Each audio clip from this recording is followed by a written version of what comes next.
Epizodi 3 i serialeve të podcast që po zhvillohen në kuadër të projektit Prioritetet e implementimit të planit 7 pikësh për të rinjtë e pakicës kombëtare shqiptare në Preshevë dhe Bujanovc. Projekt ky që po financohet nga Ambasada Britanisë së Madhe në Beograd nëpërmjet iniciativës qytetare. Vlen të theksohet se ky projekt po realizohet nga Qendra për Demokraci dhe Edukim Lukina në partneritet me Këshillin për të Drejtat e Njerit, që ka për qëllim identifikimin e problemeve bazë me cilat sot përballen trit shqiptar në komunat Preshevë dhe Bujanovc. Me mua sot në këtë podcast është një vajzë e re nga shkolla, nga gjimnazi Skënderbeu. Mirëdita dhe mirëserdhët, dhe a keni mundësi të na prezantoni neve dhe shikuesve tanë? Përshëndetje, Agon fillimisht faleminderit për ftesën. Më vjen mirë që më ke thirrë për një bashkë bisedë rreth këtyre gjanave që kanë rëndësi të madhe. Unë jam Enesa Avdio, vi nga Presheva, jam nxënëse. Faleminderit. Jam nxënëse e shkollës të mesme të mjekësisë. Okej. Po.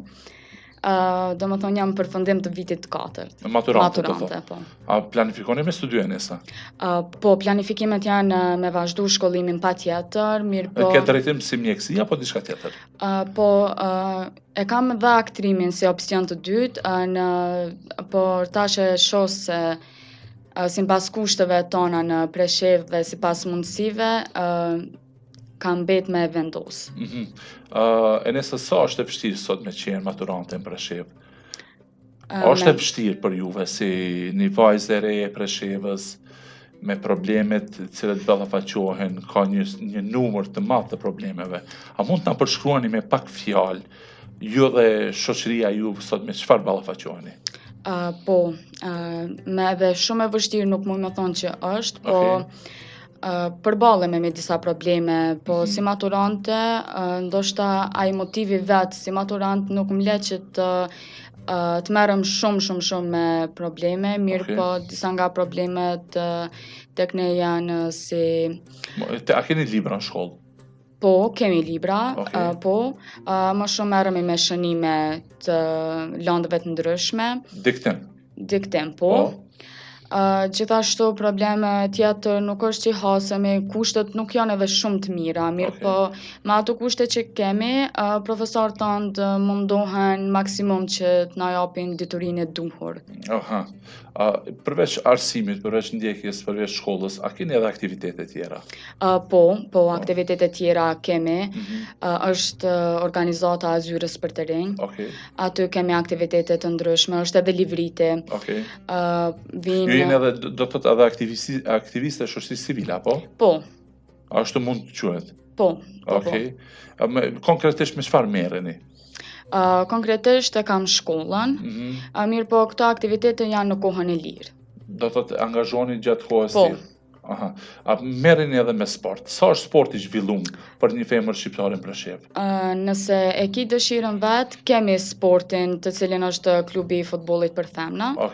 Ka dhe klub të futbollit për meshkuj normalisht, mirë po nëse ki vullnet, ambicje, po pse jo, e ki mundësin, mirë po mundësit nuk janë edhe shumë të larta, që më thonë. Për zhvillimet, po. Sa është i zhvillum arsimi sot në Bujanovc? Mësimdhënia, mësimnxënia, komplet arsimi si element formues, sa është i zhvillum në Preshevë sipas juve? Nuk di çka të them këtu, mirë po... A mendon që ka rrë kriteriumi në për shkolla? Pak po prej këndvështrimit tem dhe degës tem të mjekësisë, unë jam e kënaqur. A mbani ju praktik në për institucione shëndetësore? Po, praktikën e marrim në Vraj. Është eksperiencë e mirë. Si ju presin Vraj juve, si maturante shqiptare? Pak ka diskriminim, është e vërtet, mirë po ne mundohemi në mënyrën më të mirë të mundshme me kalu me ta. Ju i ktheni me sjellje të mirë, ashtu për patjetër. Sa njohin të rinj shqiptar të Preshevës në gjuhën serbe? Po flas për veti, edhe me sa njoh domethënë në shkollë, jo dhe shumë mirë, po ka persona që e njohin mirë. A mendon që barriere është edhe gjuha? në qendrën spitalore të Vrajës. Patjetër, nëse don me thy barrierën, është çelësi gjuha. Gjuha. Sa janë trit interesuar, trit shqiptar në Preshevë të interesuar për me njohë gjuhën serbe?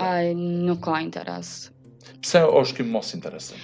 Interesimi është që mos interesimi muj me thonë që në Preshevë nuk kemi edhe kushte shumë të mira për me qëndru këto, po flas nga këndvështrimi jam. E ki fjalën për çështje ekonomike tash. Patjetër. Edhe mos interesimi do më thonë për qëndrim në vendin ton, vendlindjen ton, e bën edhe mos interesim për me mësu gjuhën. Do thot mos integrimi në për institucione, në për jetën shoqërore në Serbi, shfaq është reakcion e mos interesimit për me mësu gjuhën serbe.